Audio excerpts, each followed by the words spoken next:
নমস্কাৰ অডিঅ' বুকৰ এই ৰোমাঞ্চকৰ পৃথিৱীলৈ আপোনাক স্বাগতম জনাইছো মই দানিছ আহমেদে আপুনি শুনিবলৈ আৰম্ভ কৰিছে ষ্টৰীটেল এপ য'ত আপুনি আপোনাৰ প্ৰিয় বিভিন্ন গ্ৰন্থৰ পাঠ শুনা পায় বিভিন্নজনৰ কণ্ঠত এই মুহূৰ্তত পাঠ কৰিবলৈ লৈছো ৰহস্য সম্ৰাট ৰঞ্জু হাজৰিকাৰ এখন উপন্যাস নক্ষত্ৰ জয়ৰ গান আহকচোন শুনো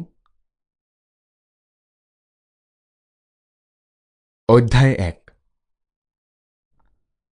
আকাশৰ সীমা নাই পাৰাপাৰ নাই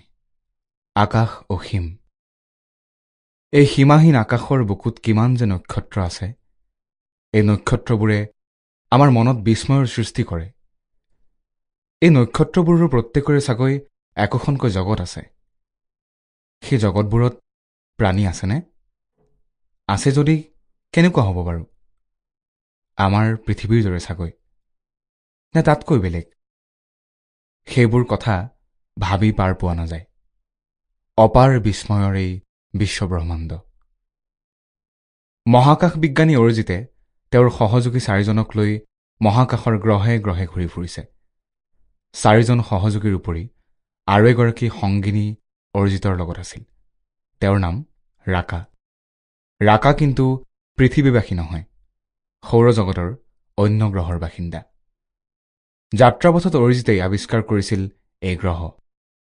ৰাকা ভিন্ন গ্ৰহৰ যুৱতী হলেও দেখাত মানুহৰ দৰে মহাকাশত ঘূৰি ঘূৰি আমনি লাগিছিল অৰিজিতৰ সংগীসকলৰ সেই ভাস্কৰ নামৰ সংগীজনে অৰিজিতক সুধিলে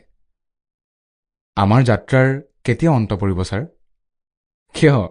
তোমাৰ আমনি লাগিছে নেকি অৰিজিতে হাঁহি হাঁহি সুধিলে নাই ছাৰ আমাৰ মৰমৰ পৃথিৱীখনলৈ বৰকৈ মনত পৰিছে ভাস্কৰেও হাঁহি উত্তৰ দিলে এৰা পৃথিৱীখনলৈ মোৰো বৰকৈ মনত পৰিছে এইবুলি অৰিজিতে ৰাকালৈ চাই সুধিলে ৰাকা তোমাৰ মিডাছৰ কথা মনত পৰিছে নেকি মিডাছ ৰাকাৰ গ্ৰহটোৰ নাম ৰাকাই হুমুনিয়া এটা কাঢ়ি ক'লে মিডাছলৈ মনত পৰিলে উভতি যোৱাৰ ইচ্ছা মোৰ নাই তালৈ উভতি গৈনো কি কৰিম এতিয়া আপোনালোকেই মোৰ সংগী মোৰ সুখ দুখৰ লগৰী মহাকাশেই মোৰ জগত অৰিজিতে হাঁহিলে ভাস্কৰে টাইম কনভাৰ্চন মিটাৰটোলৈ চাই মনতে কিবা এটা উচ্চাৰণ কৰি আদিত্যলৈ চালে মহাকাশখনৰ নিয়ন্ত্ৰণ কক্ষত বহি যোৱা আদিত্যই ভিছন পৰ্দাত হঠাৎ কিবা এটা দেখি কৌতূহলেৰে চাই ৰল কিবা চকুত পৰিছে নেকি আদিত্য ভাস্কৰে সুধিলে 9টা নক্ষত্ৰ উজ্জ্বল ৰঙা আদিত্যই ক'লে ভাস্কৰ গৈ এবাৰ অৰিজিতৰ ওচৰত থিয় হ'ল অৰিজিতে যাত্ৰাপথৰ কিবা অংক কৰাত ব্যস্ত অলকে ডায়েৰী লিখিছে আমাৰ যাত্ৰাৰ শেষ গ্ৰহটো এৰি অহা পৃথিৱীৰ সময় হিচাপত কিমান সময় হ'ল অৰিজিতে ভাস্কৰলৈ চাই সুধিলে পৃথিৱীৰ সময় হিচাপত 18,000 ঘণ্টা ছাৰ ভাস্কৰে উত্তৰ দিলে আৰু বেছি সময় নাই ভাস্কৰ আৰু মাত্ৰ অলপ সময়ৰ পাছতে আমি পৃথিৱীত অৱতৰণ কৰিম অৰিজিতে হাঁহি ক'লে গৌতম আৰু ৰাকাই নেভিগেশ্যন পেনেলৰ ফালে চাই বহি আছিল দুয়ো উঠি আহি পৱনৰ ওচৰত থিয় হ'ল এতিয়া আমি আহি কোন ঠাইত উপস্থিত হৈছোহি ৰাকাই সুধিলে সৌৰজগতৰ পৰা 4.26 পোহৰ বছৰ দূৰত্বত য'ত প্ৰক্সিমা চেণ্টাৰী নামৰ নক্ষত্ৰটো আছে আমাৰ যাত্ৰাকালত এই নক্ষত্ৰৰ এটা গ্ৰহৰ বুকুত পদাৰ্পণ কৰি গৈছিলোঁ গৌতমে ক'লে পোহৰৰ গতিৰ 83 অৰ্থাৎ ছেকেণ্ডত 2.5 লাখ মাইল বেগেৰে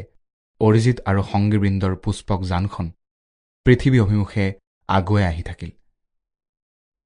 এই মহাকাশত কিমান গ্ৰহ কিমান যে নক্ষত্ৰ আছে আমাৰ জীৱনকালত প্ৰতিটো গ্ৰহতে পদাৰ্পণ কৰা আমাৰ পক্ষে অসম্ভৱ আমিনো কেইটা গ্ৰহৰ বিষয়ে জানিলো গৌতমে পুনৰ ক'লে হঠাৎ পুষ্পকযানৰ গতিবেগ অনেক কমি গ'ল আটায়ে অবাক হ'ল অৰিজিত প্ৰায় লৰি যোৱা দি গৈ আদিত্যৰ ওচৰত উপস্থিত হ'ল কি হ'ল আদিত্য অৰিজিতে কৌতূহলেৰে সুধিলে এটা অদ্ভুত জ্যোতিষ্ক দেখা পাইছো ছাৰ প্ৰবল বেগেৰে এইফালে আগুৱাই আহি আছে আদিত্যই উত্তৰ দিলে এটা উজ্জ্বল হালধীয়া বৰ্ণৰ জ্যোতিষ্ক ভিছন পৰ্দাত জিলিকি উঠিল আটায়ে জ্যোতিষ্কটো সতৰ্কতাৰে লক্ষ্য কৰিলে Sample complete. Ready to continue?